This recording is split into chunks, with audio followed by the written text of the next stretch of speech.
Why do we have to go to Mass?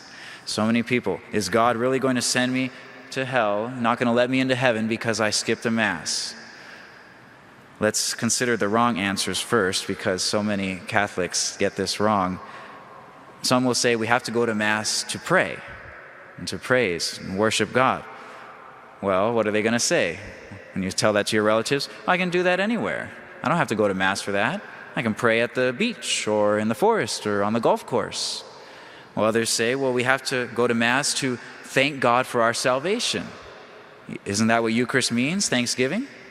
Yes, well, we do that at Mass, but we have to get more specific. What are they going to say? Well, I can thank God elsewhere. If we say, we have to go to Mass to hear the Word of God, the Scriptures, they'll say, well, I can do that in my home. I don't have to go to church. And the most popular answer, which is also wrong, the reason we have to go to Mass is to receive Holy Communion. That one doesn't work either. How often do we have to go to Mass? The Church says, every Sunday and holy days of obligation.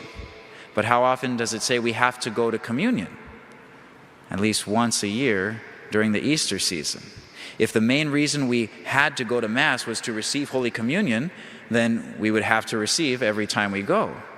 But that's not the case. So let's hear the right answer. Why do we have to go to Mass? You ready?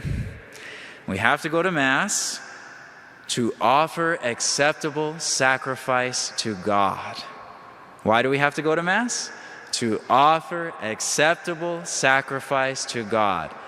There's that point when the priest is done preparing the altar, he turns to the people and he says, "Pray, brethren, that my sacrifice and yours may be acceptable to God the Almighty Father." And what do you respond?